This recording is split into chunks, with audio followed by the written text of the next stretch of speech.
નમસ્કાર વિદ્યાર્થી મિત્રો.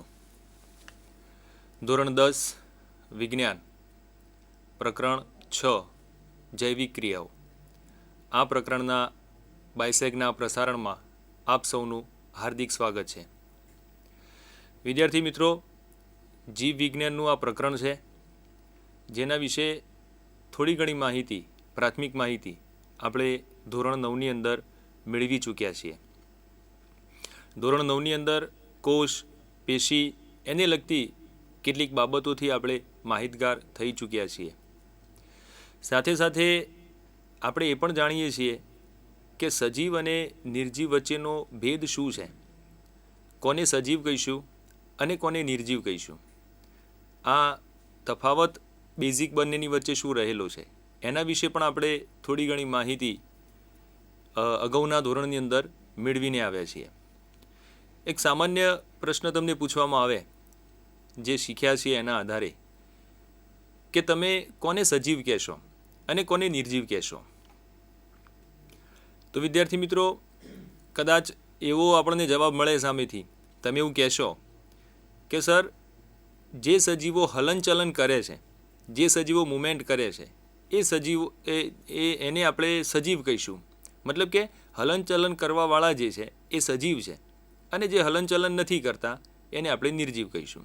તો આપણે આપણી આજુબાજુ નજર દોડાવીએ તો પ્રાણીઓ દોડે છે, મનુષ્ય પણ દોડતો રહેલો છે આજના જીવનમાં. કૂતરો દોડે છે, ગાય દોડે છે, આ બધા પ્રાણીઓ ચાલે છે, દોડે છે, એટલે આપણે એને સજીવ તરીકે ઓળખીએ છીએ. તો સજીવ કોને કહીશું એના માટેનું એક આપણે પ્રાથમિક લક્ષણ જણાવ્યું કે સજીવ હલનચલન કરી શકે છે અને જે હલનચલન ન કરી શકતું હોય એને આપણે નિર્જીવ તરીકે ઓળખીએ છીએ. તો હવે ચકાસીએ કે શું આ વ્યાખ્યા સંપૂર્ણ રીતે સાચી છે. તો પછી માની લો કે ગાય બેઠી હોય, હલનચલન ના કરતી હોય, તો આપણે એને શું કહીશું. અને એથી બીજું વિશેષ ઉદાહરણ કે વૃક્ષ કે જે એક જગ્યાએથી બીજી જગ્યાએ જતું નથી, તો શું આપણે એને નિર્જીવ કહીશું. તો સજીવ કે નિર્જીવ હોવા માટેની હલનચલન અથવા પ્રચલન આ વ્યાખ્યા પૂરતી નથી. એના માટે કેટલાક બીજી બાબતોને પણ આપણે ધ્યાન ઉપર લેવી પડે. તો પછી આગળ આપણે વિચારીએ તો આપણને ખબર પડે કે સજીવ અને નિર્જીવ માટે કેટલીક બીજી બાબતોને ધ્યાન ઉપર લેવી જોઈશે. તો એ કઈ બાબતો હોઈ શકે કે સજીવ જે છે એ વનસ્પતિને આપણે સજીવની અંદર વર્ગીકૃત કરીએ છીએ. તો વનસ્પતિને સજીવ તરીકેની ઓળખ આપવા માટે આપણે એમ કહીશું કે એને લીલા પર્ણો છે. તો પ્રાણીઓ પાસે લીલા પર્ણો નથી. વનસ્પતિમાં પણ એવું છે કે બધી વનસ્પતિ જે છે એ લીલા પર્ણો નથી ધરાવતી. કેટલીક વનસ્પતિ એવી પણ છે કે જે રંગબેરંગી પર્ણો ધરાવે છે. તો વનસ્પતિનો લીલો રંગ એ એના સજીવ હોવા માટેનું પૂરતું કારણ નથી. એવી જ રીતે એક જગ્યાએથી બીજી જગ્યાએ જવું એ પણ સજીવ હોવા માટેનું પૂરતું કારણ નથી. તો આ સજીવ કોને કહીશું અને નિર્જીવ કોને કહીશું એના માટે આપણે કેટલાક ઊંડા ઉતરવું પડે, કેટલીક દેહધાર્મિક ક્રિયાઓ તરફ આપણે ધ્યાન દોરવું પડે અને ત્યારે જઈને આપણને સજીવ અને નિર્જીવ વચ્ચેનો તફાવત સાચા અર્થમાં ખબર પડે. અત્યારે આપણે નિર્જીવ વિશે વાત કરવા બેઠા નથી, પરંતુ આપણે સજીવ વિશે વાત કરવી છે અને સજીવની અંદર ચાલતી કેટલીક જૈવિક ક્રિયાઓ વિશે આપણે સમજવું છે. તો આ જૈવિક ક્રિયાઓ શું છે, આ જૈવિક ક્રિયાઓ કોને કહીશું અને કેવા પ્રકારની જૈવિક ક્રિયાઓ સજીવની અંદર થતી હોય છે એની માહિતી આપણે આ પ્રકરણ અંતર્ગત મેળવવાની છે. આગળ જતાં આપણે એ પણ જોઈશું કે એક સામાન્ય રીતે વિદ્યાર્થીના મગજમાં પ્રશ્ન થાય કે સાહેબ, વાયરસને આપણે શું કહીશું. કારણ કે જેટલા લક્ષણો આપણે સજીવના જોઈને આવ્યા છીએ એ સજીવના લક્ષણોમાં વાયરસ જ્યાં સુધી યજમાન શરીરની બહાર હોય છે ત્યાં સુધી એ સજીવના લક્ષણોમાં ફિટ બેસતો નથી. પણ જેવો એ કોઈ સજીવના શરીરમાં દાખલ થાય છે ત્યારે એ સજીવ તરીકે વર્તે છે. અને એટલા માટે તો વૈજ્ઞાનિકો માટે આજે પણ વાયરસ એ સજીવ છે કે નિર્જીવ છે એ કોયડો રહ્યો છે હજી સુધી પણ. તો આવો વિદ્યાર્થી મિત્રો, આપણે સજીવની અંદર કયા કયા પ્રકારની જૈવિક ક્રિયાઓ થાય છે એના વિશે કેટલીક માહિતી આ ભાગની અંદર મેળવીએ. તો તમે જે પ્રમાણે તમારી પીપીટી સ્લાઇડની અંદર જોઈ શકો છો એ મુજબ જૈવિક પ્રક્રિયાઓ કોને કહીશું આપણે? લાઈફ પ્રોસેસીસ પ્રકરણનું નામ છે જૈવિક ક્રિયાઓ. સજીવો દ્વારા થતી એવી બધી ક્રિયાઓ કે જેના દ્વારા સજીવનું રક્ષણ, જાળવણી થતી હોય એવી બધી જ ક્રિયાઓને આપણે સામૂહિક રીતે જૈવિક પ્રક્રિયાઓ અથવા તો ક્રિયાઓ તરીકે ઓળખીશું. સજીવ કેવી ક્રિયાઓ કરે છે? તો કે એનું રક્ષણ થવું જોઈએ, એની જાળવણી થવી જોઈએ, આ બધી ક્રિયાઓ. હવે રક્ષણ અને જાળવણીની અંદર કઈ કઈ બાબતોનો સમાવેશ થાય? તો રક્ષણ અને જાળવણી માટે સજીવે શું કરવું જોઈએ? તો રક્ષણ અને જાળવણી માટે સજીવને પહેલાં તો પોષણ મળવું જોઈએ. જાળવવાની વાત છે. કોઈ પણ વસ્તુ ક્યારે સચવાય? જેવી છે એવી ક્યારે સચવાય? માની લો કે આપણા ઘરે કોઈ ટેબલ હોય અને એને એમના એમ અડ્યા વગર મૂકી રાખીએ, અથવા તો આપણી પાસે કોઈ સાધન હોય તો એમને મૂકી રાખો તો એને ઘસારો નહીં પહોંચે, એ એમના એમ રહેશે. તો એની જાળવણી થઈ. પણ સજીવને એવું નથી. ટેબલ તો નિર્જીવ છે એટલે તમે એને એમને મૂકી રાખશો તો એની જાળવણી થવાની છે. પણ સજીવના લક્ષણો જુદા છે. સજીવ વધે છે, વૃદ્ધિ પામે છે, વિકાસ પામે છે. એટલે એની જાળવણી એના સમય પ્રમાણે, એના વૃદ્ધિ અને વિકાસ પ્રમાણે એ થવી જરૂરી છે અને એના માટે એને પોષણ મળવું જરૂરી છે. તો પોષણ કોને કહીશું? તો જાળવણીની ક્રિયા માટે ઉર્જાની આવશ્યકતા છે. આ ઉર્જાના સ્ત્રોતને આહાર કે ખોરાક કહે છે, જે શરીરમાં ગ્રહણ કરવાની ક્રિયા જે છે એને પોષણ કહેવામાં આવે છે. એટલે કે આપણે જ્યારે ખોરાક લઈએ છીએ, આહાર લેતા હોઈએ છીએ, ત્યારે અલ્ટિમેટલી એમાંથી આપણે પોષણ મેળવતા હોઈએ છીએ. વાસ્તવમાં પોષણ એ થોડીક લાંબી પ્રક્રિયા છે. કેટલાક વિદ્યાર્થી મિત્રો એવું સમજતા હોય છે કે ખોરાક લઈ લીધો એટલે પોષણ મળી ગયું, પણ એવું નથી. ખોરાક લેવાથી પોષણની પ્રક્રિયા પૂર્ણ થતી નથી. ખોરાક લીધા બાદ એ ખોરાકનું પાચન થવું જરૂરી છે. પાચન થયા બાદ એનું રુધિરની અંદર શોષણ થવું જરૂરી છે અને રુધિરમાં ભળ્યા પછી કોષો સુધી પહોંચીને એનો ઉપયોગ થવો જરૂરી છે. જ્યારે એનો ઉપયોગ થાય છે, એ યુટિલાઇઝ થાય છે, એ જે તે પોષક તત્વો જ્યારે ઉપયોગમાં આવે છે ત્યારે પોષણની પ્રક્રિયા પૂર્ણ થાય છે. એટલે અત્યાર પૂરતું તો આપણે એટલું સમજીએ કે જૈવિક પ્રક્રિયાઓમાં જે પોષણની પ્રક્રિયા છે એ પ્રાથમિક પ્રક્રિયા છે. એટલે કે જાળવણીની ક્રિયા માટે ઉર્જાની આવશ્યકતા છે અને આ ઉર્જા સજીવને ખોરાકમાંથી મળતી હોય છે. આ પહેલી જૈવિક પ્રક્રિયા થઈ. ત્યારબાદ બીજી પ્રક્રિયા છે શ્વસન. હમણાં મેં તમને કહ્યું કે ખોરાક લીધા બાદ એના ઉપર શું થાય છે? તો કે શ્વસનની પ્રક્રિયા થાય છે. તમે વાંચી શકો છો કે દેહધાર્મિક ક્રિયાઓ કરવા માટે જરૂરી ઉર્જા પૂરી પાડવા શરીરની બહારથી ઓક્સિજનને ગ્રહણ કરી અને કોષોની આવશ્યકતા કે જરૂરિયાતને અનુલક્ષીને ગ્લુકોઝ જેવા ખોરાકના સ્ત્રોતનું વિઘટન કરવાની જે ક્રિયા છે એને શ્વસન કહેવામાં આવે છે. એટલે કે આપણે જે ખોરાક લીધો એ ખોરાકની અંદરથી જે કંઈ પણ પોષક ઘટકો, પોષક તત્વો, કાર્બોદિત છે, પ્રોટીન છે, ચરબી છે, આવા બધા ઘટકો જ્યારે એનું ઓક્સિજનની હાજરીમાં એના ઉપર પ્રક્રિયા થાય, એનું વિઘટન થાય અને એમાંથી ઉર્જા મુક્ત થાય ત્યારે એ પ્રક્રિયા શ્વસન તરીકે ઓળખાશે. એટલે કે દેહધાર્મિક ક્રિયાઓમાં પોષણ પછી બીજી પ્રક્રિયા છે શ્વસનની પ્રક્રિયા. ત્યારબાદ ત્રીજી પ્રક્રિયા છે વહનની જૈવિક ક્રિયા. તો બહુકોષી સજીવોમાં કોષો સુધી ખોરાક, ઓક્સિજન લઈ જવા તેમજ કોષોમાંથી એકત્ર કરાયેલ ઉત્સર્ગ દ્રવ્યોને દૂર કરવા માટે થતી ક્રિયાને વહન કહે છે. હવે સામાન્ય રીતે આપણને ક્યાંય બહાર જવું હોય, તમે તમારા મામાના ઘરે જતા હશો, ફોઈના ઘરે જતા હશો, કોઈ મિત્રના ઘરે જતા હશો, તો તમારું એક જગ્યાએથી બીજી જગ્યાએ વહન થાય છે. આપણે જેવો ખોરાક લેતા હોઈએ છીએ એ ખોરાક લીધા બાદ એનું પાચન થાય છે. હમણાં મેં તમને કહ્યું કે પાચન થયા બાદ એમાંના પોષક દ્રવ્યો ઉપર કેટલીક એ ખોરાક ઉપર કેટલીક જૈવિક પ્રક્રિયાઓ થાય છે અને એના આધારે એનું નાના નાના ઘટકોમાં એનું રૂપાંતરણ થાય છે, એનું વિઘટન થઈ જાય છે. હવે વિઘટન થયા બાદ એનું વહન થવું જરૂરી છે. ક્યાં સુધી? તો કે જે તે અંગ સુધી. ઉદાહરણ તરીકે તમને વાત કરું તો આપણે સૌ જાણીએ છીએ કે સફરજનની અંદર વિટામિન એ, રેટિનોલ રહેલો છે આ રેટિનોલ જે છે, વિટામિન એ જે છે, એ આંખ માટે જરૂરી છે.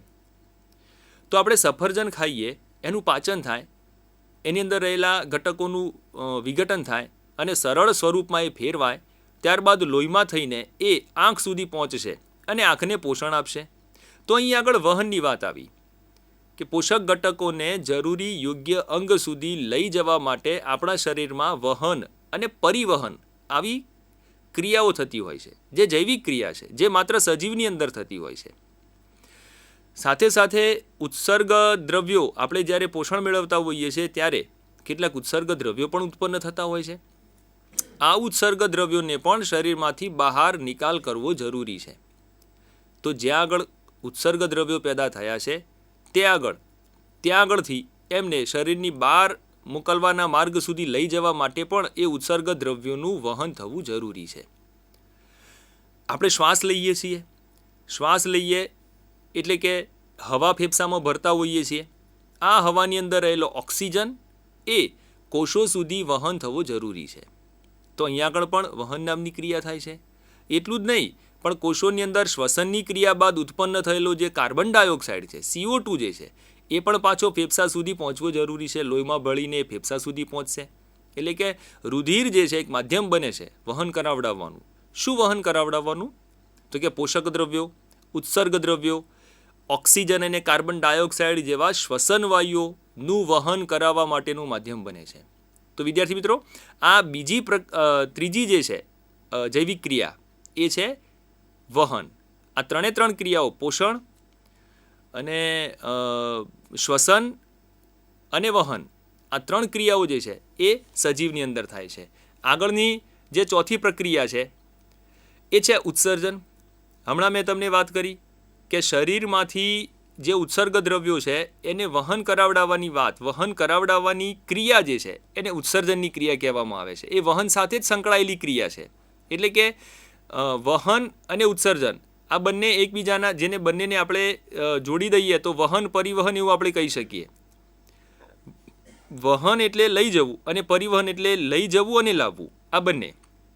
તો પોષણ, શ્વસન, વહન અને ઉત્સર્જન, આવી બધી ક્રિયાઓ જે છે એ જૈવિક ક્રિયાઓ તરીકે ઓળખાશે. અને આ જૈવિક ક્રિયાઓ જે છે એ માત્ર સજીવમાં થાય છે. હવે આપણે શરૂઆતમાં જે વાત કરી કે ભાઈ સજીવ અને નિર્જીવ વચ્ચે શું તફાવત છે, તો સજીવ અને નિર્જીવ વચ્ચેનો જે બેઝિક તફાવત છે એ બેઝિક તફાવતની અંદર તમે આ 4 બાબતોને મૂકી જુઓ. ઉદાહરણ તરીકે સામે એક ટેબલ રાખો અને બીજી બાજુએ આપણે કોઈ પ્રાણીને મૂકી દઈએ. માની લો કે આપણે કૂતરાને વિચારીએ છીએ, ઘોડાને વિચારીએ છીએ, કોઈ પણ સજીવ અથવા મનુષ્યને પણ તમે વિચારી શકો. તમારી જાતને જ મૂકો ને એટલે વધારે તમને ઝડપથી ખબર પડશે કે આપણી પાસે એક ટેબલ છે અને એક મનુષ્ય છે, માણસ છે.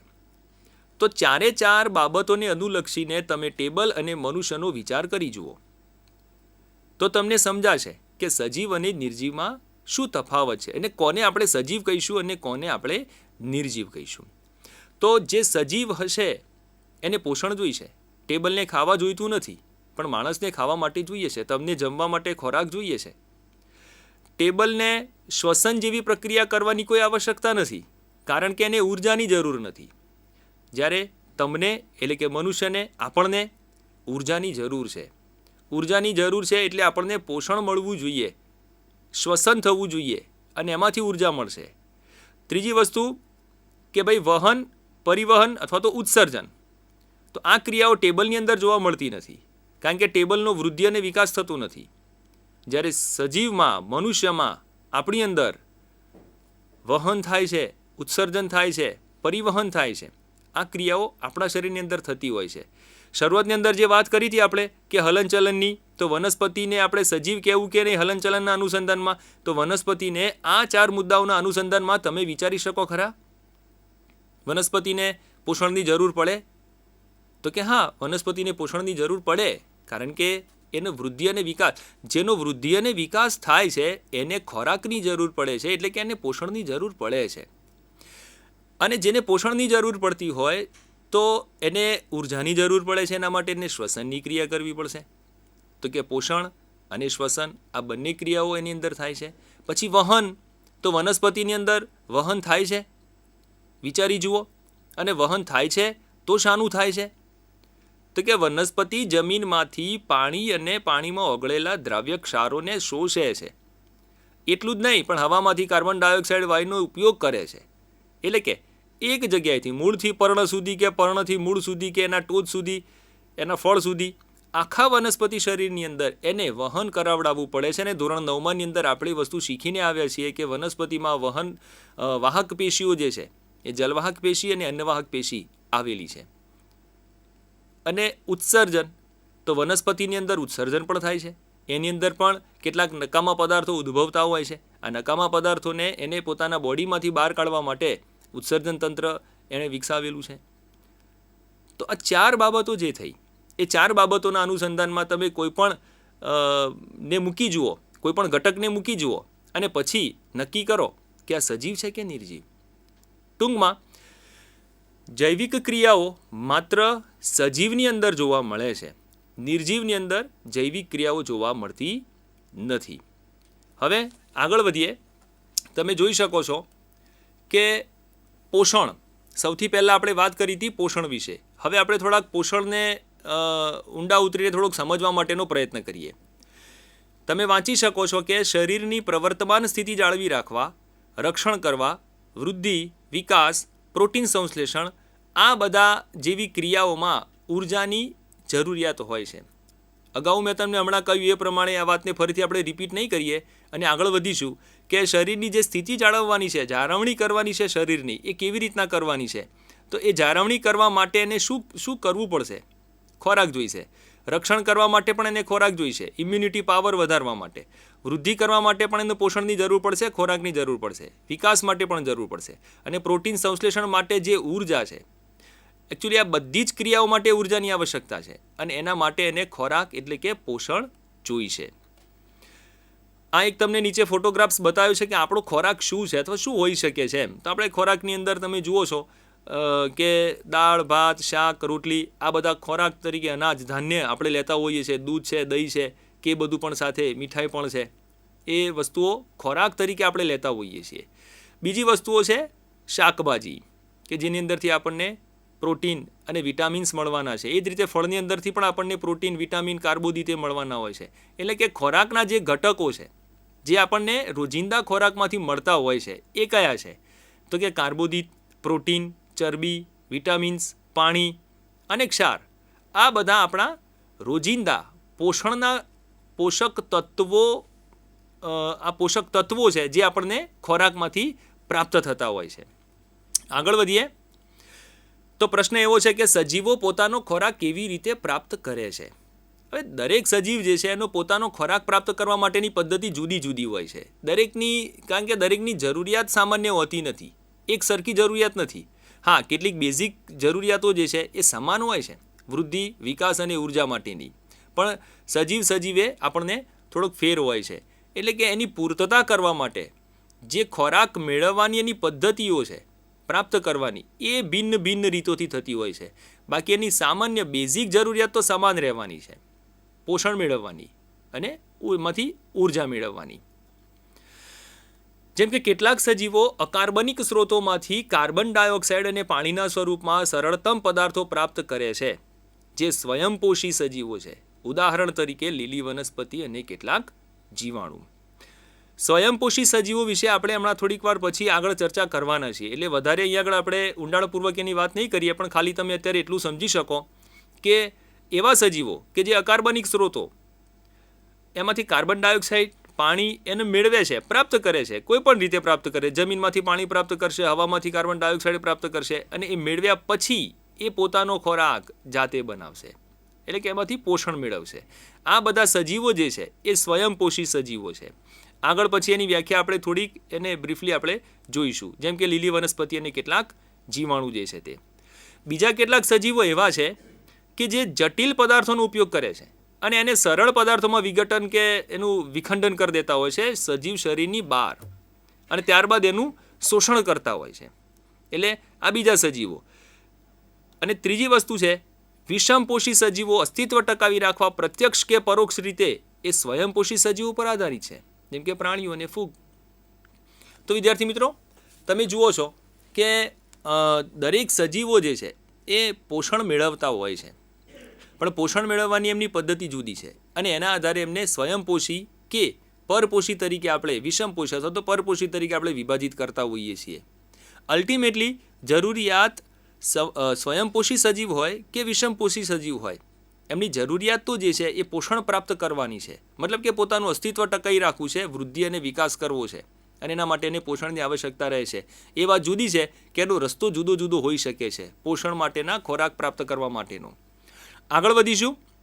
જે પ્રમાણે મેં તમને હમણાં કહ્યું એ રીતે કે પોષણની પદ્ધતિઓને બે રીતે આપણે વર્ગીકૃત કરી શકીએ. એમાં એક પદ્ધતિ છે સ્વયંપોષી પોષણ પદ્ધતિ, જેને અંગ્રેજીમાં આપણે ઓટોટ્રોપિક ન્યુટ્રિશન તરીકે ઓળખીએ છીએ. બીજી છે વિષમપોષી પોષણ પદ્ધતિ, જેને આપણે હિટ્રોટ્રોપિક ન્યુટ્રિશન તરીકે ઓળખતા હોઈએ છીએ. તો પોષણ મેળવવા માટેની આ બે મુખ્ય પદ્ધતિઓ છે. વાત કરીએ હવે આગળ સ્વયંપોષી પોષણ પદ્ધતિની, ત્યારબાદ આપણે વિષમપોષી પોષણ પદ્ધતિ વિશે ચર્ચા કરીશું. તો શરૂ કરીએ સ્વયંપોષી પોષણ પદ્ધતિ વિશે. તમે જોઈ શકો છો એ પ્રમાણે સ્વયંપોષી શબ્દને જો એને છૂટો કરવામાં આવે, મતલબ એની સંધિને જો આપણે સમજવા માટે છૂટી પાડવાનો પ્રયત્ન કરીએ, અથવા તો બે શબ્દો ભેગા થઈને બનેલો શબ્દ છે આ સ્વયં અને પોષી. સ્વયં એટલે જાતે, પોષણ માટે પોતાના ઉપર જ અવલંબન એટલે કે આધાર રાખનાર જે સજીવો છે એ સજીવોને આપણે સ્વયંપોષી સજીવો કહીશું. અને એમની આ જે પોષણ પદ્ધતિ છે જે હોય તે, જેના દ્વારા પોષણ મેળવતા હોય તે, આ પોષણ પદ્ધતિને આપણે ઓટોટ્રોપિક અથવા તો સ્વયંપોષી પોષણ પદ્ધતિ તરીકે ઓળખીશું. હવે એમાં અંગ્રેજી શબ્દને પણ જો આપણે છૂટો પાડીએ તો અંગ્રેજી શબ્દમાં પણ આપણને એ જ એનો અર્થ દેખાઈ આવે છે. ઓટો એટલે સ્વયં, તમે શબ્દ સાંભળતા હશો, ઓટોમોબાઈલ, ઓટો રિક્ષા, ઓટોમેટિક એટલે કે સ્વયં, પોતાની જાતે. કેટલાક યંત્રો જે છે ઓટોમેટિકલી ચાલતા હોય છે, પોતાની રીતે ચાલતા હોય છે, એના માટે આપણે શબ્દ વાપરીએ છીએ ઓટો. અને ટ્રોફે એટલે કે પોષણ, એટલે કે આનો અર્થ પણ અંગ્રેજી અને ગુજરાતીમાં આપણને એક જ અર્થ મળે છે, સ્વયં પોષણ. પોતાની જાતે પોતાનું પોષણ કરવું, પોતાનો ખોરાક પ્રાપ્ત કરવો અથવા બનાવવો, એને કહીશું સ્વયંપોષી પોષણ. મેળવવો એ જુદી વાત છે અને બનાવવો એ જુદી વાત છે. એ હમણાં આપણે એનું ક્લેરિફિકેશન કરીશું. સ્વાવલંબી પોષણમાં સજીવો સૂર્યપ્રકાશની હાજરીમાં ક્લોરોફિલની મદદથી પાણી અને કાર્બન ડાયોક્સાઇડનો ઉપયોગ કરીને કાર્બનિક પદાર્થોનું પોતાના ખોરાક તરીકે સંશ્લેષણ કરે છે, એટલે કે બનાવે છે. આને કહેવામાં આવે છે પ્રકાશ સંશ્લેષણની પ્રક્રિયા. વિદ્યાર્થી મિત્રો, તમે અગાઉના ધોરણની અંદર પણ પ્રકાશ સંશ્લેષણ નામની પ્રક્રિયા સાંભળી ચૂક્યા હશો અથવા સમજીને પણ આવ્યા હશો. પ્રકાશ સંશ્લેષણની ક્રિયા કોની અંદર જોવા મળે છે? તો કે પ્રકાશ સંશ્લેષણની પ્રક્રિયા એ લીલી વનસ્પતિમાં જોવા મળે છે. એના સિવાયના પણ કેટલાક અન્ય સજીવો છે જે પ્રકાશ સંશ્લેષણ કરી શકતા હોય છે. હમણાં તમને એની વાત કરવામાં આવશે, પણ હાલ પૂરતું આપણે લીલી વનસ્પતિને સમજીને આગળ ચાલીએ. તો લીલી વનસ્પતિ શું કરે છે? લીલી વનસ્પતિ એ પોતાનો ખોરાક જાતે બનાવે છે. હવે હું તમને સામાન્ય પ્રશ્ન એવું પૂછું કે શું તમે તમારો ખોરાક, મતલબ તમારા ઘરે મમ્મી જમવાનું બનાવતા હશે અથવા બેન જમવાનું બનાવતી હશે, તો તમને એવો પ્રશ્ન પૂછવામાં આવે કે શું તમે તમારો ખોરાક જાતે બનાવો છો? તો મોટાભાગના વિદ્યાર્થીઓ જવાબ આપશે કે હા સાહેબ, અમે અમારો ખોરાક જાતે બનાવીએ છીએ, ઘરે બનાવીએ છીએ. તો આ પ્રશ્નને થોડોક સમજવો જરૂરી છે. તમને જ્યારે એવું પૂછવામાં આવે છે કે તમારો ખોરાક તમે ઘરે જાતે બનાવો છો, ત્યારે વિદ્યાર્થી એમ વિચારે છે કે હા, અમારા ઘરમાં રસોડામાં અમે અમારો ખોરાક જાતે બનાવીએ છીએ, અમે બહાર હોટલમાંથી જમવાનું લાવતા નથી, ઘરે જ બનાવીએ છીએ. પણ આ એ અર્થમાં પૂછાયેલો પ્રશ્ન નથી. ખોરાક જાતે બનાવવો એટલે શું? આપણે આપણા ઘરમાં ખોરાક જાતે પકવીએ છીએ, એને બનાવતા નથી. ખોરાક બનાવવો જુદો અને ખોરાક પકવવો જુદો. આપણે અનાજ લઈએ તો એ ઘઉંના દાણા હોય તો ઘઉંના દાણા આપણે એને શું કરીએ છીએ? એને દળીએ છીએ, એનો લોટ બનાવીએ છીએ, એટલે કે એને આપણે એનો પાવડર કરી દીધો. પછી એને આપણે શું કરીએ? મમ્મી રોટલી બનાવતી હશે તો તમે જોયું હશે કે એને લોટ બાંધવામાં આવે છે, પછી એને વણવામાં આવે છે, એની સરસ મજાની રોટલી થાય, પછી એને શેકવામાં આવે છે અને પછી એના ઉપર ઘી લગાડીને આપણે ખાતા હોઈએ છીએ. તો આ જે રોટલી આપણે ખાધી એને આપણે એમ સમજીએ છીએ કે અમે અમારી રોટલી જાતે બનાવી. આપણે આપણી રોટલી જાતે બનાવી, આપણો ખોરાક જાતે નથી બનાવ્યો. ખોરાક તો શું છે? તો ખોરાક તો કે ઘઉંનો દાણો છે. આ ઘઉંનો દાણો આપણે બનાવ્યો? ના, આ ઘઉંનો દાણો તો વનસ્પતિએ બનાવ્યો. તો પછી આપણે શું કર્યું? તો આપણે માત્ર ઘઉંના દાણાને સુપાચ્ય અવસ્થામાં લાવવા માટે એના ઉપર પ્રોસેસ કરી, એને દળ્યો, એને બાંધ્યો, એને શેક્યો, બાફ્યો. જે તમે એને જે રીતે એના પર પ્રોસેસ કરો એ રીતે જુદા જુદા ખોરાક માટે જુદી જુદી પ્રોસેસ આપણે વાપરતા હોઈએ, શેકતા હોઈએ છીએ, બાફતા હોઈએ છીએ એને. તો આપણે ખોરાક આપણો જાતે નથી બનાવતા, આપણે આપણો ખોરાક જાતે રાંધીએ છીએ. તો ઘઉંનો દાણો બનાવ્યો વનસ્પતિએ. એનો અર્થ એ થયો કે પોતાનો ખોરાક જાતે કોણ બનાવે છે? તો પોતાનો ખોરાક જાતે લીલી વનસ્પતિ બનાવે છે. આ લીલી વનસ્પતિ કઈ ક્રિયા કરે છે? તો આ લીલી વનસ્પતિ પ્રકાશ સંશ્લેષણની ક્રિયા કરે છે. અને પ્રકાશ સંશ્લેષણની ક્રિયા કરીને એ દાણા બનાવે છે, ફળ બનાવે છે, પાંદડા બનાવે છે. અને અન્ય સજીવો જે છે એ સજીવો એના ફળનો ઉપયોગ કરે, એના પાંદડાનો ઉપયોગ કરે, એના બીજનો ઉપયોગ કરે, એના મૂળનો ઉપયોગ કરે, એના થડનો ઉપયોગ કરે અને પોષણ મેળવે. એટલે કે સમગ્ર સૃષ્ટિમાં લીલી વનસ્પતિ જે છે એ માત્ર સ્વયંપોષી છે. તો પછી લીલી વનસ્પતિ ઉપર નભવાવાળા જે સજીવો છે એ સજીવોને આપણે શું કહીશું? એ સજીવોને આપણે પરપોષી કહીશું, જેની વાત આપણે પછી કરવાના છીએ. તો સ્વયંપોષી સજીવોની વ્યાખ્યા આપણા દિમાગની અંદર ક્લિયર હોવી જોઈએ. એવા સજીવો કે જે પોતાનો ખોરાક જાતે બનાવે છે એને આપણે સ્વયંપોષી અથવા તો સ્વાવલંબી સજીવો તરીકે ઓળખવાના છે. અને એના માટે જે પ્રક્રિયા વાપરે છે, જે પ્રક્રિયાનો ઉપયોગ કરે છે, એ પ્રક્રિયા છે પ્રકાશ સંશ્લેષણની પ્રક્રિયા. હવે આ પ્રકાશ સંશ્લેષણની જે પ્રક્રિયા છે એ કેવી રીતના થાય છે? એના પહેલાં એક બીજી વાત તમને અહીંયા આગળ રજૂ કરી છે કે હમણાં મેં તમને કહ્યું હતું કે લીલી વનસ્પતિ સિવાય બીજા પણ સજીવો છે, જેમ કે યુગ્લિના, વોલ્વોક્સ અને કેટલાક બેક્ટેરિયા. તમે તમારી સ્ક્રીન ઉપર એના ચિત્ર, ફોટોગ્રાફ્સ જોઈ શકો છો. આ સ્વયંપોષીના ઉદાહરણો છે. આ લીલી વનસ્પતિ છે એ તો આપણને બધાને ખબર છે. આ યુગ્લિના છે, આ વોલ્વોક્સ છે, આ બેક્ટેરિયા છે. કેટલાક બેક્ટેરિયા પણ એવા છે કે જે સ્વયંપોષી છે, પોતાનો ખોરાક જાતે બનાવે છે. તો આજ પછી જ્યારે પણ સ્વયંપોષી સજીવોની વાત આવે ત્યારે માત્ર લીલી વનસ્પતિ તો છે જ, પણ માત્ર લીલી વનસ્પતિ આપણા ધ્યાન ઉપર ન આવવી જોઈએ. એના સિવાયના કેટલાક અન્ય સજીવો પણ છે, યુગ્લિના, વોલ્વોક્સ, બેક્ટેરિયા, કેટલાક બેક્ટેરિયા, હા, બધા બેક્ટેરિયા નહીં, કે જે પોતાનો ખોરાક જાતે બનાવે છે. એટલે કે સ્વયંપોષી પોષણ પદ્ધતિ દર્શાવતા રહેલા છે. તો હમણાં વાત ચાલતી હતી કે પ્રકાશ સંશ્લેષણની પ્રક્રિયામાં શું થાય છે, કઈ ઘટનાઓ બને છે? તો પ્રકાશ સંશ્લેષણની ક્રિયા દરમિયાન 3 ઘટનાઓ થતી હોય છે. તમે તમારી સ્ક્રીન ઉપર જોઈ શકો છો કે પ્રકાશ સંશ્લેષણ દરમિયાન 3 પ્રક્રિયાઓ થાય છે. એક, ક્લોરોફિલ દ્વારા પ્રકાશ શક્તિનું શોષણ. બીજી પ્રક્રિયા છે પ્રકાશ શક્તિનું રાસાયણિક શક્તિમાં રૂપાંતર અને પાણીના અણુનું હાઇડ્રોજન અને ઓક્સિજનમાં વિઘટન. અને ત્રીજી પ્રક્રિયા છે કાર્બન ડાયોક્સાઇડનું રિડક્શન થઈને કાર્બોદિત પદાર્થનું બનવું. આ 3 પ્રક્રિયાઓ સળંગ થાય છે. સમજવા માટે આપણે એને 3 અલગ અલગ ભાગની અંદર લખી છે. બાકી આ પ્રક્રિયાઓ ત્રણે એક સાથે એક પછી એક તરત જ કન્ટિન્યુઅસ ચાલતી હોય છે. તેમાં સૌથી પહેલી પ્રક્રિયા કઈ છે? સૌથી પહેલી પ્રક્રિયા છે ક્લોરોફિલ દ્વારા પ્રકાશ શક્તિનું શોષણ. આપણે સૌ જાણીએ છીએ પ્રકાશ સંશ્લેષણની વ્યાખ્યાની અંદર આપણે બોલ્યા હતા કે લીલી વનસ્પતિ સૂર્યપ્રકાશની મદદથી પ્રકાશ સંશ્લેષણની ક્રિયા કરે છે. એથી સૌથી પહેલી આવશ્યકતા છે સૂર્યપ્રકાશની, પ્રકાશની આવશ્યકતા છે, અને મોટાભાગે સૂર્યપ્રકાશ. એટલે વનસ્પતિની અંદર રહેલો જે ક્લોરોફિલ છે, ધોરણ 9ની અંદર આપણે આ વસ્તુ શીખીને આવ્યા છે, એને જરા યાદ કરો કે વનસ્પતિની અંદર આવેલી અંગિકાઓ કે જે માત્ર વનસ્પતિમાં જોવા મળે છે એ પ્રાણીઓમાં જોવા મળતી નથી. એ અંગિકા છે ક્લોરોપ્લાસ્ટ. અને ક્લોરોપ્લાસ્ટની અંદર જે દ્રવ્ય રહેલું છે એ દ્રવ્યને કહેવામાં આવે છે ક્લોરોફિલ. તો વનસ્પતિનું ક્લોરોફિલ શું કરે છે? સૂર્યપ્રકાશનું શોષણ કરે છે. હવે સૂર્યપ્રકાશ એ એક ઉર્જા છે, તો એ ઉર્જાનું શોષણ કરે છે ક્લોરોફિલ. કોનું ક્લોરોફિલ? લીલી વનસ્પતિ. અને એના માટે જે લીલી વનસ્પતિ છે, બાકીના પ્રાણીઓમાં ક્લોરોફિલ નથી, એટલે એ આ પ્રક્રિયા કરી શકવાના નથી, માટે પોતાનો ખોરાક જાતે બનાવી શકવાના નથી.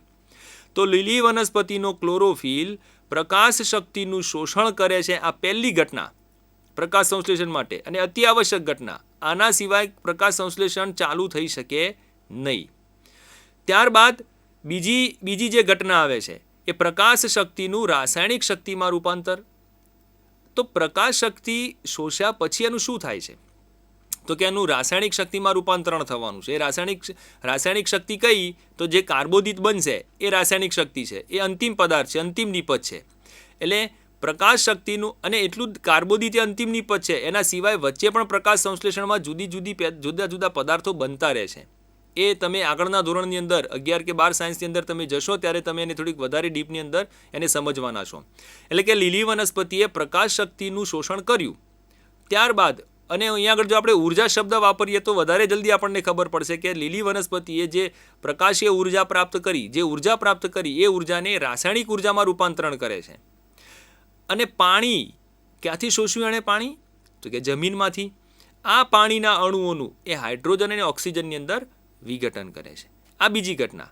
આપણને ખબર છે કે વનસ્પતિ ઓક્સિજનને હવામાં મુક્ત કરે છે. આ ઓક્સિજનની બદલીમાં એ શું લે છે? તો કે ત્રીજી વસ્તુ, કાર્બન ડાયોક્સાઇડ. લીલી વનસ્પતિ કાર્બન ડાયોક્સાઇડ પ્રાપ્ત કરે છે હવામાંથી, એનું રિડક્શન કરે છે, અને રિડક્શન કરીને કાર્બોદિત પદાર્થ બનાવતી હોય છે. એટલે જુઓ, આ ત્રણ પ્રક્રિયાઓ એકબીજા સાથે સંલગ્ન છે. તમે જોઈ શકો છો કે આ ત્રણ પ્રક્રિયાઓ એકબીજા સાથે જોડાયેલી છે. અલગ અલગ પ્રક્રિયાઓ નથી, સાથે બનતી ઘટનાઓ છે. સ્ટાર્ટિંગ અહીંયાથી થવાનું છે. જેવો એને સૂર્યપ્રકાશ કે સૂર્ય ઉર્જાને પ્રાપ્ત થઈ કે તરત એ વખતે એ હવામાંથી કાર્બન ડાયોક્સાઇડને શોષે છે. એટલે એક બાજુએ વનસ્પતિને સૂર્યપ્રકાશ મળે છે, હવામાંથી કાર્બન ડાયોક્સાઇડ પ્રાપ્ત કરે છે, અને જમીનમાંથી પાણી અને પાણીમાં ઓગળેલા દ્રાવ્ય ક્ષારો એ મેળવે છે. આ ત્રણ ઘટનાઓ જે છે એ સમાંતર રીતે ચાલતી હોય છે. એવું નથી થતું કે પહેલાં સૂર્યપ્રકાશ મળી ગયો ને મેળવી લીધો ને પછી 1-2 દિવસ રહીને પછી પાણી શોષશે ને 1-2 દિવસ રહીને પછી હવામાંથી કાર્બન ડાયોક્સાઇડ પ્રાપ્ત કરશે અને અઠવાડિયા પછી એક પોતાનો ખોરાક બનાવવાનો ચાલુ કરશે. આવું નથી હોતું. વનસ્પતિ દિવસ દરમિયાન સૂર્યપ્રકાશ, જમીનમાંથી પાણી અને પાણીમાં ઓગળેલા દ્રાવ્ય ક્ષારોનું મૂળ દ્વારા શોષણ કરે છે. કોષમાં જશે, અને ક્લોરોફિલ પણ કોષમાં છે, એટલે ઉર્જા પણ એ કોષમાં સંગ્રહ થવાનો છે. અને એ જ વખતે, એ જ દરમિયાન હવામાંના કાર્બન ડાયોક્સાઇડને પણ એ કોષ સુધી લઈ આવે છે. એટલે કે સૂર્યપ્રકાશ, પાણીમાં ઓગળેલ ક્ષાર અને કાર્બન ડાયોક્સાઇડ, આ ત્રણ જે છે એ કોષના રસોડામાં ભેગા થાય છે. ધોરણ 9ની અંદર કોષનું રસોડું કોને કહેવાય એના વિશે વાત થઈ ચૂકી છે. તો વનસ્પતિ કોષનું રસોડું એટલે કે ક્લોરોપ્લાસ્ટ, હરિતકણ. આ હરિતકણની અંદર આ બધું ભેગું થાય છે, અને ત્યાં આગળ પછી એના ઉપર જૈવિક ક્રિયાઓ થાય છે, જૈવિક પ્રક્રિયાઓ થાય છે, અને એના અંતે કાર્બોદિત પદાર્થ બનતો હોય છે. આ કાર્બોદિત પદાર્થ એટલે વનસ્પતિ માટેનો પોષક ઘટક કે જેમાંથી એ પોષણ મેળવવાની છે. આ રાસાયણિક પ્રક્રિયા જે પ્રકાશ સંશ્લેષણની જે પ્રક્રિયા છે, આ પ્રક્રિયાને જો આપણે સમીકરણના સ્વરૂપે દર્શાવવું હોય તો આ પ્રમાણે આપણે દર્શાવી શકીએ. તમે જોઈ શકો છો એ પ્રમાણે. તો કે લીલી વનસ્પતિએ કાર્બન ડાયોક્સાઇડ મેળવ્યો, પાણી મેળવ્યું, હવામાંથી કાર્બન ડાયોક્સાઇડ, જમીનમાંથી પાણી, કોની હાજરીમાં? સનલાઇટ એટલે કે સૂર્યપ્રકાશની હાજરીમાં. કઈ જગ્યાએ? તો કે ક્લોરોપ્લાસ્ટમાં. આ પ્રક્રિયા થશે અને એના અંતે શું બનશે? C6H12O6.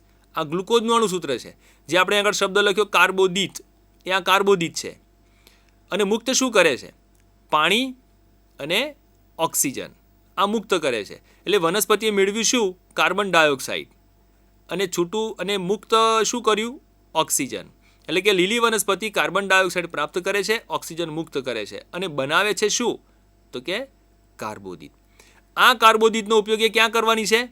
આ કાર્બોદિતનો ઉપયોગ એ પોતાનું પોષણ મેળવવા માટે કરવાની છે, અને બાકીનું જે છે એ પોતાના પાંદડામાં, ફળમાં કે એની જગ્યાએ એને સ્ટોર કરશે, એને સાચવશે, અને એનો ઉપયોગ આપણે કરતા હોઈએ છીએ. વિદ્યાર્થી મિત્રો, યાદ રાખજો કે પ્રકાશ સંશ્લેષણ થવા માટે ક્લોરોફિલની જરૂર છે, કાર્બન ડાયોક્સાઇડની જરૂર છે, અને સૂર્યપ્રકાશની આવશ્યકતા રહેલી છે. આ સિવાય વનસ્પતિ અથવા અન્ય કોઈ સજીવ એ પ્રકાશ સંશ્લેષણ કરી શકતો નથી અને પોતાનો ખોરાક જાતે બનાવી શકતો નથી. માટે કહેવું પડે છે કે લીલી વનસ્પતિ એ સ્વયંપોષી સજીવ છે, પોતાનો ખોરાક જાતે બનાવે છે, કારણ કે પ્રકાશ સંશ્લેષણની ક્રિયા કરતો રહેલો છે. તો આ પ્રકાશ સંશ્લેષણની ક્રિયા બાદ એણે જે પદાર્થ બનાવ્યો છે, ગ્લુકોઝ નામનો સકાર્બનિક પદાર્થ, આ સકાર્બનિક પદાર્થનું એનું હવે શું કરશે? તો એ હવે એને આગળ શ્વસનની પ્રક્રિયા માટે લઈ જવાની છે. પણ એના પહેલાં શ્વસન નામની બીજી પ્રક્રિયા સુધી પહોંચીએ તે પહેલાં આપણે એક બીજી બાબતનો પણ ખુલાસો કરી લઈએ કે જે આપણને જોવાનું ગમે એવું છે. હમણાં આપણે તમને એવું કહેવામાં આવ્યું કે ભાઈ લીલી વનસ્પતિની અંદર જે હરિતકણ છે, જો વિદ્યાર્થી મિત્રો, આ એક પર્ણ છે. આ પર્ણના આટલા ભાગનો અહીં આગળ છેદ તમને એનલાર્જ કરીને બતાવવામાં આવ્યો છે મોટો. એનું નામ નિર્દેશન પણ છે, એ પણ આપણે વાંચી શકતા હોઈએ છીએ. જેમ કે અન્નવાહક પેશી, જલવાહક પેશી, એ અંદરની બાજુએ હોય છે, અન્નવાહક પેશી અને જલવાહક પેશી, રાઈટ. બહારની બાજુએ મીણયુક્ત ક્યુટિકલનું આવરણ છે. પર્ણ આપણને ચમકતા લાગે છે. આપણે એમાં જઈશું નહીં હમણાં, કારણ કે એની આવશ્યકતા નથી. આ સૌથી ઉપર આવેલું ઉપરી અધિસ્તર છે. આપણને જે ઇન્ટરેસ્ટ છે અને આ નીચેનું અધઃ અધિસ્તર છે. એટલે ઉપરી અધિસ્તર અને અધઃ અધિસ્તરની વચ્ચે જે છે આ રહ્યા જે કોષો. આ કોષોની અંદર તમને આ ગોળ ગોળ જે ટપકા દેખાય છે, નાના નાના જે તમને ગોળી જેવા દેખાય છે, તે એ છે હરિતકણ. આ વાતકોટરો છે. વાતકોટરો જે જલજ વનસ્પતિ હોય એની અંદર આપણને જોવા મળે છે. આ રક્ષક કોષો છે. પર્ણરંધ્રની વાત હમણાં આવવાની છે, એટલે એ વખતે આપણે વાત કરીશું. તો આ જે હરિતકણ છે, આ હરિતકણની અંદર આ પ્રકાશ સંશ્લેષણની પ્રક્રિયા થવાની છે. માત્ર સમજવા માટે તમને તમારા પાઠ્યપુસ્તકની અંદર કે આ પ્રક્રિયા કેવો થાય છે અને એનો આડો છેદ કેવો હોય છે, એના માટે તમને આ આકૃતિ તમારા પાઠ્યપુસ્તકમાં આપવામાં આવી છે કે હરિતકણ ક્યાં હોય છે અને એનો આડો છેદમાં કેવું દેખાય છે. એટલા માટે આપણે આગળ વધીશું. તો હમણાં તમને કહેવામાં આવ્યું કે ભાઈ પ્રકાશ સંશ્લેષણના માટે ક્લોરોફિલ જરૂરી છે. હવે પ્રકાશ સંશ્લેષણ માટે જો ક્લોરોફિલ જરૂરી હોય એવી આપણને જો સાબિતી જોઈતી હોય તો આપણે સમજવા માગતા હોઈએ કે ભાઈ પ્રકાશ સંશ્લેષણ માટે ક્લોરોફિલ જરૂરી છે, કેવી રીતે સમજાવો. તો એના માટે આપણે એક પ્રવૃત્તિ જોઈએ. પ્રવૃત્તિ 6.1 તમારા પાઠ્યપુસ્તકની અંદર આપવામાં આવી છે, જેનું નામ છે કે પ્રકાશ સંશ્લેષણ માટે ક્લોરોફિલ જરૂરી છે તે દર્શાવવું. હવે આ પ્રવૃત્તિ માટે આપણને શું જોઈશે? તો તમે જોઈ શકો છો વિવિધ રંગીન પર્ણ ધરાવતો એક છોડ આપણે લઈએ. ઉદાહરણ તરીકે ક્રોટોન. આ ક્રોટોનનો છોડ છે, જેના પર્ણનો અમુક ભાગ લીલો હોય છે અને અમુક ભાગ સફેદ હોય છે. તમે તમારી સ્ક્રીન ઉપર એની આકૃતિ જોઈ શકો છો. આ ક્રોટોનની અંદર કેટલોક ભાગ જે છે આ લીલો ભાગ છે અને બાકીનો તમને યેલોઇશ અથવા પીળો અથવા તો સફેદ જેવો દેખાય છે, રાઈટ. તો આ પર્ણ ઉપર બે ભાગ અલગ અલગ આપણને દેખાય છે, એક લીલો ભાગ અને એક સફેદ ભાગ. આવો આપણે અન્ય બીજા પણ છોડ આપણે લઈ શકીએ કે જેની અંદર આવા ધાબા, લીલા અને અન્ય કોઈ રંગના ધાબા આપણને દેખાતા હોય. આ જે લીલો ભાગ જે છે ને, એ લીલો ભાગ શાના કારણે હશે તમે સમજી શકો છો. હમણાં આપણને ખબર પડશે. તમારો જવાબ મનમાં તમે તૈયાર રાખજો કે આ લીલો ભાગ કેમ લીલો દેખાય છે અને બાકીનો ભાગ કેમ લીલો દેખાતો નથી. તો પ્રવૃત્તિની શરૂઆતમાં આપણે શું કર્યું? વિવિધ રંગીન પર્ણ ધરાવતો એક છોડ લીધો આપણે. ઉદાહરણ તરીકે આપણે ક્રોટોન લીધો છે કે જેનો ભાગ લીલો અને સફેદ છે. હવે શું કરીએ આપણે? લીલા ભાગમાં ક્લોરોફિલ હોય છે, જ્યારે સફેદ ભાગમાં ક્લોરોફિલ હોતું નથી. એટલા માટે એ લીલો દેખાય છે અને પેલો સફેદ દેખાય છે. પ્રવૃત્તિને આપણે આગળ વધારીએ. આ એક છોડ તો આપણે લઈ લીધો. હવે કુંડામાં ઉગાડેલા છોડને 3 દિવસ સંપૂર્ણ રીતે આપણે અંધારામાં રાખવું છે. અંધારામાં એટલા માટે રાખવું છે કે જેથી કરીને એના ઉપર સૂર્યપ્રકાશ ન પડે, અથવા બીજી કોઈ લાઇટ પણ આપણે બલ્બ કે બીજું ટ્યુબલાઇટ એવું કશું પણ આપણે રૂમની અંદર ચાલુ કરવાનું નથી. એ છોડને 3 દિવસ માટે, 2 થી 3 દિવસ માટે આપણે અંધારાની અંદર મૂકી રાખીશું. હવે 3 દિવસ એને અંધારામાં મૂક્યા બાદ આ છોડને લગભગ 6 કલાક માટે સૂર્યના પ્રકાશમાં રાખવો છે. સનલાઇટની અંદર આપણે એને મૂકીએ. ત્યારબાદ છોડ પરથી એક પર્ણને તોડી લઈએ કે જેમાં લીલો અને સફેદ ભાગ સ્પષ્ટ જોઈ શકાતો હોય. તો એ ક્રોટોનનો જે છોડ છે એને આપણે સૌથી પહેલાં 3 દિવસ તો અંધારામાં રાખ્યો. ત્યારબાદ 3 દિવસ પાછો ફરીથી 3 દિવસ બાદ એને 6 કલાક માટે આપણે સૂર્યપ્રકાશની અંદર તડકામાં બહાર મૂકીશું.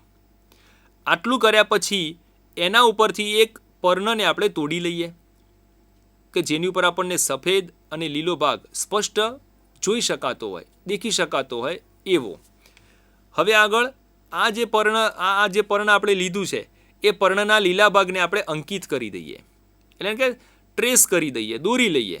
કાગળ ઉપર આપણે એને દોરી લઈએ કે ભાઈ પર્ણનો આકાર આ પ્રમાણેનો છે. તમે બાજુમાં આકૃતિમાં જોઈ શકો છો કે માની લો કે આ પ્રકારનું પર્ણ હોય અને પર્ણની અંદર જ્યાં આગળ લીલો ભાગ આપણને જોવા મળતો હતો ત્યાં આગળ આપણે એને આ ટ્રેસ કરી લીધો કે ભાઈ પર્ણમાં આ જગ્યાએ લીલો ભાગ હતો, આટલા ભાગમાં લીલો છે, આટલા ભાગમાં લીલો છે. તો જે ભાગની અંદર પહેલાં તો પર્ણની આકૃતિ એના જેવી કાગળ ઉપર દોરી દેવાની. એ આકૃતિ દોર્યા પછી જો લીલો ભાગ છે ત્યાં આગળ આવી રીતે આપણે લીલી સ્કેચ પેનથી અથવા તો લીલા કલરથી આપણે એને લીલું ગ્રીન અથવા તો તમે એને ટૂંકમાં ડાર્ક કરી દો એટલે ખ્યાલ આવે તમને કે આટલો ભાગ જે છે પર્ણમાં લીલો હતો. બાકીનો ભાગ કોરો રહેવા દેજો, જેથી કરીને આપણને ખબર પડે કે આ ભાગ જે છે એ સફેદ છે. તો આ લીલા ભાગને આપણે કાગળ ઉપર અંકિત કરી લીધો, ટ્રેસ કરી લીધો, દોરી લીધો. હવે શું કરીએ? હવે આ પર્ણ જે છે એ પર્ણને આલ્કોહોલથી ભરેલા બીકરમાં મૂકીએ. આલ્કોહોલ લેવાનું છે, એક રસાયણ છે, પ્રયોગશાળાની અંદર આપણને મળી જાય. તો આલ્કોહોલની અંદર આપણે આ પર્ણને ડૂબાડીએ, મૂકી દઈએ, અને એ આલ્કોહોલ ભરેલું બીકર અને બીકરમાં રહેલું પર્ણ, આ પર્ણ સાથે આલ્કોહોલવાળું બીકર જે છે એને વોટર બાથની અંદર આપણે મૂકી દઈએ. એને ગરમ કરીએ. ક્યાં સુધી આપણે એને ગરમ કરીશું? તો કે જ્યાં સુધી આલ્કોહોલ જે છે એ ઉકળવા ના લાગે. આલ્કોહોલ બીકરમાં છે, ધ્યાન રાખજો. એ આલ્કોહોલ ઉકળવા ન લાગે અને પેલું પર્ણ જે છે સંપૂર્ણ રીતે રંગવિહીન ન થઈ જાય ત્યાં સુધી આપણે એને ઉકાળવાનું છે. એટલે કે તમે જે આ લીલો ભાગ જે પર્ણમાં હતો એ લીલો ભાગ પણ વ્હાઈટ ન થઈ જાય, સફેદ ન થઈ જાય, બાકીના ભાગની જેમ બધું જ રંગવિહીન ન થઈ જાય ત્યાં સુધી આપણે એને ઉકાળવાનું છે, એને ગરમ કરવાનું છે. હવે આટલું કર્યા પછી રંગવિહીન થયેલા આ પર્ણને કેટલીક મિનિટો માટે આપણે આયોડિનના મંદ દ્રાવણની અંદર ડૂબાડી રાખીએ અને એને પછી ત્યાંથી બહાર કાઢીએ અને એના ઉપરથી આયોડિન જે છે એને ધોઈ નાખો. તો રંગવિહીન થયેલું પર્ણ આયોડિનના મંદ દ્રાવણમાં મૂકવાનું છે. થોડીક મિનિટ માટે આપણે 10-15 મિનિટ માટે આપણે એને મૂકી રાખીએ અને પછી એને એના ઉપરનું આયોડિન જે છે પાણી વડે આપણે એને વોશ કરી દઈએ અને આપણે સાફ કરી દઈએ. હવે આ પર્ણના રંગનું અવલોકન કરવાનું છે અને શરૂઆતમાં આપણે જે પર્ણ ટ્રેસ કર્યું હતું એની સાથે હવેના પર્ણને આપણે સરખાવવાનું છે. શું આપણને તફાવત દેખાય છે એની આપણે નોંધ કરવાની છે, એનું આપણે અવલોકન કરવાનું છે અને ત્યારબાદ એના નિષ્કર્ષ ઉપર આપણે જવાનું છે. તો કેવું પર્ણ હતું સ્ટાર્ચ કસોટી પહેલાં અને સ્ટાર્ચ કસોટી પછી? એટલે કે આપણે આ પ્રવૃત્તિ કરી શરૂઆતમાં જ્યારે આપણે એને ટ્રેસ કર્યું હતું, જ્યારે કાગળ ઉપર આપણે એને દોર્યું હતું એ વખતે આ પ્રકારે આપણને જોવા મળતું હતું, જે તમે જોઈ શકો છો લીલાવાળા ભાગવાળું જે છે તે. અને હવે આયોડિનમાં મૂક્યા પછી બહાર કાઢેલું પર્ણ એ કેવું દેખાય છે? એનો કલર કંઈક આ પ્રકારનો જોવા મળશે. શરૂઆતમાં એનો આ ભાગ જે લીલો હતો પર્ણમાં તમે જોઈ શકો છો એ પ્રમાણે, એ હવે આ પર્ણમાં થોડોક કાળાશ પડતો જાંબલી જેવો આપણને ઘટ્ટ કલર જોવા મળે છે, પણ લીલો કલર જોવા નથી મળતો આટલા ભાગમાં. બીજું શું નોંધ કરવાની છે કે જે ભાગ સફેદ હતો, જેટલો ભાગ સફેદ હતો એ ભાગ એ સફેદ જ છે. ત્યાં આગળ કોઈ કાળાશ પડતું કે એ પ્રકારનો રંગ આપણને થયેલો જોવા મળતો નથી. જ્યારે આપણે આ પર્ણને આયોડિનની અંદર મૂક્યું હતું એ વખતે તો બધું જ પર્ણ વ્હાઈટ થઈ ગયેલું હતું. આ આકૃતિ તો જ્યારે આલ્કોહોલમાં મૂક્યો આપણે છોડને, પેલા પાંદડાને, એના પહેલાં દોરેલી છે. આલ્કોહોલમાં મૂક્યા બાદ પર્ણ કેવું થઈ ગયું હતું? બિલકુલ વ્હાઈટ, સફેદ. પણ જેવું આયોડિનમાં મૂક્યું કે તરત આટલો ભાગ જે હતો એ ભાગ અહીં આગળ ઉપસી આવ્યો અથવા તો કલર આપણને ચેન્જ થયેલો જોવા મળ્યો. જે લીલો હતો હવે આ છે. તો આ રંગમાં થયેલું જે પરિવર્તન છે, રંગમાં થયેલો જે ફેરફાર છે, આ ફેરફાર આપણે નોંધવાનો છે. આ પ્રવૃત્તિથી આપણે શું સમજ્યા? તો સમજો, છોડને જ્યારે 3 દિવસ માટે અંધારામાં મૂકવામાં આવ્યો ત્યારે પર્ણમાંનો બધો સ્ટાર્ચ વપરાઈ ગયો. હવે આપણને એવો પ્રશ્ન થાય કે છોડને અંધારામાં કેમ મૂકવામાં આવ્યો? વિદ્યાર્થી મિત્રો, જ્યારે છોડને અંધારામાં મૂકવામાં આવ્યો ત્યારે જે પ્રકાશ સંશ્લેષણની પહેલી આપણે વ્યાખ્યાની વાત કરી તેમાં પહેલી જે આવશ્યકતાની આપણે વાત કરી કે સૂર્યપ્રકાશ એને જોઈશે. છોડને જ્યારે 3 દિવસ માટે અંધારામાં મૂકવામાં આવ્યો એટલે કે એને સૂર્યપ્રકાશથી એને દૂર રાખવામાં આવ્યો, જેના કારણે એની અંદર કઈ પ્રક્રિયા થતી બંધ થઈ ગઈ? પ્રકાશ સંશ્લેષણની પ્રક્રિયા. સૂર્યપ્રકાશની ગેરહાજરીમાં પ્રકાશ સંશ્લેષણની ક્રિયા થઈ શકતી નથી. હવે પ્રકાશ સંશ્લેષણની ક્રિયા ન થાય એના લીધે શું થવાનું? તો કે એની અંદર નવો ખોરાક નહીં બને. નવો ખોરાક નહીં બને એટલે એ જે સ્ટાર્ચ જે બન્યો, ગ્લુકોઝમાંથી જે સ્ટાર્ચ બન્યો છે એ સ્ટાર્ચ એ ધીમે ધીમે વપરાવા લાગશે. અંધારામાં મૂકવાથી સ્ટાર્ચ બધો વપરાય છે. આલ્કોહોલમાં ડૂબેલ પર્ણને જ્યારે બીકર સહિત વોટર બાથમાં મૂકવામાં આવે છે ત્યારે પર્ણ લીલો રંગ ગુમાવીને રંગહીન બને છે. એટલે કે એનો અર્થ શું થયો કે આલ્કોહોલે શું કામ કર્યું? તો આલ્કોહોલે એની અંદર રહેલ જે ક્લોરોફિલ છે એ ક્લોરોફિલને દૂર કરી દીધું. એટલે આલ્કોહોલમાં મૂકવાથી ક્લોરોફિલ નીકળી ગયો અને પર્ણ કેવું બની ગયું? રંગવિહીન બની ગયું. એટલે આલ્કોહોલમાં એટલે મૂકવાનું છે કે સંપૂર્ણ પર્ણ જે છે એ રંગવિહીન બની જાય, ક્લોરોફિલ રહિત થઈ જાય. આયોડિનમાં પછી આપણે એને ડૂબાડ્યું. તો આયોડિનના લીધે શું થયું? સ્ટાર્ચને અભિરંજિત કરનાર રસાયણ છે આયોડિન, જેથી પર્ણને આયોડિનના દ્રાવણમાં ડૂબાડતા પર્ણમાં સ્ટાર્ચની હાજરી આપણે જોઈ શક્યા. વિદ્યાર્થી મિત્રો, આ જે ત્રણ વસ્તુઓ છે એને શું કહેવાય, એને અંધારામાં રાખવાનો, ત્યારબાદ એને સૂર્યપ્રકાશમાં મૂકવાનો, ત્યારબાદ એને આલ્કોહોલમાં અને ત્યારબાદ એને આયોડિનના દ્રાવણની અંદર ડૂબાડવાનો. તો અહીં આગળ આખા પ્રયોગને આપણે જો સળંગ રીતે આપણે વિચારીએ તો સૌથી પહેલાં છોડ આપણી પાસે જ્યારે હતો ત્યારે એની પાસે પ્રકાશ સંશ્લેષણ થયેલો છોડ હતો, જેની અંદર ખોરાક હતો. હવે આપણે એને શું કર્યું? અંધારામાં મૂક્યો, જેના કારણે એના પાંદડામાં રહેલો જેટલો પણ સ્ટાર્ચ છે એ સ્ટાર્ચ બધો વપરાઈ ગયો. હવે પર્ણની અંદર સ્ટાર્ચ નથી અને અંધારામાં છે, એટલે પ્રકાશ સંશ્લેષણની ક્રિયા કરવાનો નથી. જે સ્ટાર્ચ બનેલો હતો એને પોતાના માટે વાપરી નાખ્યો. એટલે હવે પર્ણની અંદર બિલકુલ સ્ટાર્ચ રહ્યો નથી. હવે એ પર્ણને આપણે ક્યાં મૂક્યું? બહાર તડકાની અંદર મૂક્યું. તડકાની અંદર મૂકવાથી શું થયું? પ્રકાશ સંશ્લેષણની પ્રક્રિયાને ચાલુ કરી. પ્રકાશ સંશ્લેષણની પ્રક્રિયા થવાથી જે સ્ટાર્ચ નહોતો, જે વપરાઈ ગયો હતો, હવે નવો સ્ટાર્ચ ત્યાં આગળ બનવા લાગ્યો. કારણ કે ક્લોરોફિલ છે એટલે એટલા ભાગની અંદર જે વિસ્તારમાં ક્લોરોફિલ હશે, જે વિસ્તારની અંદર ક્લોરોપ્લાસ્ટ છે, એ જગ્યાએ પ્રકાશ સંશ્લેષણની ઘટના થશે અને એટલા વિસ્તારની અંદર સ્ટાર્ચ બની જશે. પછી આપણે એને આલ્કોહોલમાં ડૂબાડ્યું, જેના કારણે એનો ક્લોરોફિલ બધો દૂર થઈ ગયો, પર્ણ સંપૂર્ણ સફેદ થઈ ગયું. પછી એને આયોડિનમાં ડૂબાડ્યું. આયોડિનમાં ડૂબાડવાથી શું થયું? નવો જે 3 કલાક માટે આપણે 6 કલાક માટે જ્યારે છોડને બહાર તડકા મૂક્યો હતો ને એ વખતે એને જે સ્ટાર્ચ બનાવ્યો છે એ સ્ટાર્ચ ત્યાં આગળ હાજર છે. એ હાજર છે એ જોવા માટે એને આપણે આયોડિનનો ટેસ્ટ આપણે એના પર કરતા હોઈએ છીએ. આયોડિન અભિરંજક છે હમણાં કહ્યું પ્રમાણે. તો જે નવો સ્ટાર્ચ બન્યો છે, આયોડિન એ નવા સ્ટાર્ચને અભિરંજિત કરશે જુદા જ કલરથી. અને પછી જ્યારે આપણે એને પહેલાં અગાઉના પર્ણ સાથે આપણે જ્યારે એની સરખામણી કરીશું ત્યારે આપણને 2 કલર ડિફરન્ટ આપણને જોવા મળે છે કે જે જગ્યાએ બહુ શરૂઆતમાં એટલે કે અંધારામાં મૂક્યા પહેલાં જ્યારે આપણે એને જો જોયું હોય એ વખતે અને એને પછી અજવાળામાં મૂક્યા બાદ આલ્કોહોલમાં મૂકીને જ્યારે આપણે જોયું એ વખતે, આલ્કોહોલમાં મૂક્યા પહેલાં એ વખતે જે જગ્યાએ આપણને લીલો ભાગ દેખાતો હતો એ ભાગ અત્યારે સ્ટાર્ચ વડે અભિરંજિત થયેલો જોઈ શકાય છે. તો આ પ્રવૃત્તિ જે છે એ પ્રવૃત્તિથી આપણને એટલી ખબર પડે છે કે આ પ્રકાશ સંશ્લેષણ થવા માટે ક્લોરોફિલની આવશ્યકતા રહેલી છે. હમણાં કહ્યું પ્રમાણે આયોડિનના દ્રાવણ વડે પર્ણનો ફક્ત એ ભાગ જ અભિરંજિત થવાનું છે કે જ્યાં આગળ સ્ટાર્ચની હાજરી હશે, એટલે ક્લોરોફિલ હશે તો સ્ટાર્ચ હશે. નિષ્કર્ષ સ્વરૂપે આપણે કહી શકીએ કે આ પ્રવૃત્તિ ઉપરથી અનુમાન કરી શકાય કે પ્રકાશ સંશ્લેષણ માટે ક્લોરોફિલ જરૂરી છે. આ પ્રવૃત્તિનો સારાંશ છે. પ્રકાશ સંશ્લેષણના અંતે બનેલ ગ્લુકોઝનો દેહધાર્મિક ક્રિયાઓમાં ઉપયોગમાં લેવામાં આવે છે.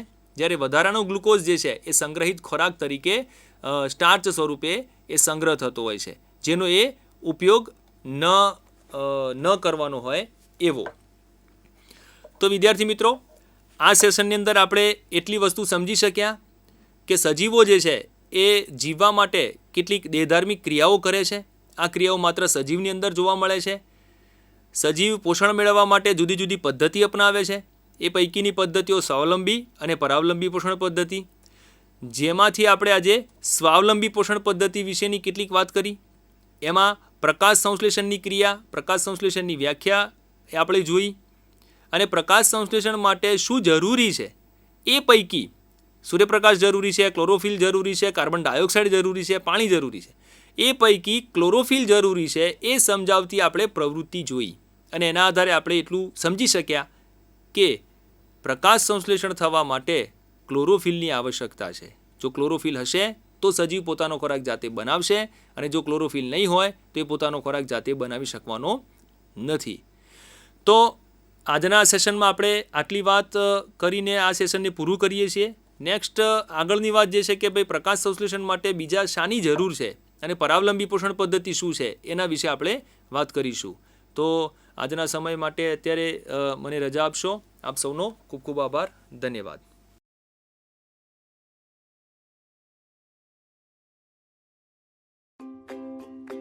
કરિયર તમારા માટે શું છે? શું એનો અર્થ એવો થાય છે કે ઘણા પૈસા કમાવા, આખા દિવસ દરમિયાન વ્યસ્ત રહેવું કે પ્રખ્યાત થવું અને સફળતા મેળવવી છે? વાસ્તવમાં કરિયરનો અર્થ આમાંનું કંઈ નથી. કરિયર એટલે ખુશી અને ઉત્કૃષ્ટતા જે વ્યક્તિના સર્વાંગીણ વિકાસ તરફ દોરી જાય છે, જે આપણે આપણી રુચિ અને ક્ષમતાઓને ઓળખીને મેળવી શકીએ. આપણે બધા જાણીએ છીએ કે સચિન તેંડુલકરે ક્રિકેટને કરિયર તરીકે પસંદ કરી છે કારણ કે તે અંગેનો જુસ્સો ધરાવતા હતા અને સારી ક્રિકેટ રમવાની ક્ષમતા ધરાવતા હતા. તેમણે આ ક્ષેત્રમાં શ્રેષ્ઠતા પ્રાપ્ત કરવા માટે ખૂબ મહેનત અને નિષ્ઠા સાથે તેમની કુશળતામાં સતત સુધારો કર્યો છે, જેના કારણે તેઓ સર્વાંગી વૃદ્ધિ પ્રાપ્ત કરી શક્યા. દરેક વ્યક્તિ અનન્ય છે અને અલગ અલગ ક્ષમતાઓ અને રુચિ ધરાવે છે. તેથી દરેક વ્યક્તિની પાસે એક વિશિષ્ટ કરિયરનો માર્ગ છે. તમારી કરિયર તમારા ભાઈ બહેન કે પછી તમારા પ્રિય મિત્ર જેવી જ હોવી જોઈએ એ જરૂરી નથી. તમારા પોતાની અનન્ય કરિયરના માર્ગને વ્યાખ્યાયિત કરવા માટે કરિયર મેજિક ફ્રેમવર્ક મદદરૂપ થઈ શકે છે. આ કરિયર મેજિક ફ્રેમવર્કમાં 3 મુખ્ય ભાગો છે: રુચિ, ક્ષમતા અને તક. જે કંઈ પણ તમે કરો છો એ તમને કરવું ગમે છે અને તમે સમયનું ભાન ગુમાવી બેસો તેને અભિરુચિ કહેવાય છે. ક્ષમતા એ જ્ઞાન, શક્તિ, આવડત અને કૌશલ્ય કે જે કોઈ ચોક્કસ વસ્તુ કરવા ધરાવે છે. અને તક એટલે સમાજની આવશ્યકતા છે અને જેના માટે તે પૈસા ચૂકવવા માટે તૈયાર છે. આ 3 ભાગોનું આંતરછેદ એ કરિયર છે. જો આ ત્રણેય પૈકી કોઈ એક ખૂટે છે તો પછી જે રહે છે તે એક શોખ, એક સ્વપ્ન અથવા એક નોકરી. ઉદાહરણ તરીકે સંતોષ ક્રિકેટ રમવાનું પસંદ કરે છે અને તે મોટો થઈને સફળ ક્રિકેટર બનવા માંગે છે. ક્રિકેટના ક્ષેત્રમાં ઘણી તક છે. જો કે સંતોષ લાંબા સમય સુધી તાપમાં રહી શકતો નથી. એનો અર્થ એ કે સંતોષ માટે ક્રિકેટર બનવાનું માત્ર સ્વપ્ન જ હોઈ શકે છે, કરિયર નહીં. નેહા વાંચવાનું પસંદ કરે છે અને એક દિવસમાં 100 કરતાં વધારે પાના વાંચી શકે છે. જો કે ફક્ત પુસ્તકો વાંચીને પૈસા કમાવવામાં કોઈ સારી તક નથી. આમ નેહા માટે વાંચન માત્ર એક શોખ હોઈ શકે છે, કરિયર નહીં. અદ્વૈતના પિતા સફળ વ્યવસાય સાથે જોડાયેલા છે. અદ્વૈત પાસે આવશ્યક કુશળતા અને શિક્ષણ પણ છે અને વ્યવસાયમાં તેના માટે બહુવિધ તક છે. જો કે અદ્વૈતને વ્યવસાય ચલાવવામાં રુચિ નથી. તેને માત્ર લખવાનું પસંદ છે અને સારું લખે છે. આમ એક વેપારી બનવું તે જ નોકરી હોઈ શકે છે જેના માટે તેને પૈસા મળે છે, પણ અદ્વૈત માટે તે કરિયર નથી.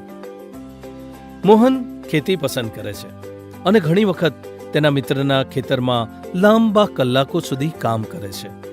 કૃષિ યુનિવર્સિટીમાં ડિગ્રી ધરાવે છે અને કૃષિ ક્ષેત્રે આવશ્યક જ્ઞાન, કુશળતા અને ક્ષમતા ધરાવે છે. ઉપરાંત કૃષિમાં સંશોધન અને નવીનીકરણ માટે ઘણી તક છે. આમ કૃષિ મોહન માટે કરિયર બની શકે છે. મોહને તેના રુચિ, ક્ષમતા અને તકને ધ્યાનમાં લઈને તેને અનન્ય કરિયર બનાવી છે. આથી ખુશી અને શ્રેષ્ઠતા દ્વારા તે તેના જીવનમાં તમામ પાસામાં વિકાસ સાધી શકે છે. તેવી જ રીતે તમે બધા પોતાની અનન્ય કરિયરની કેડી કંડારી શકો છો.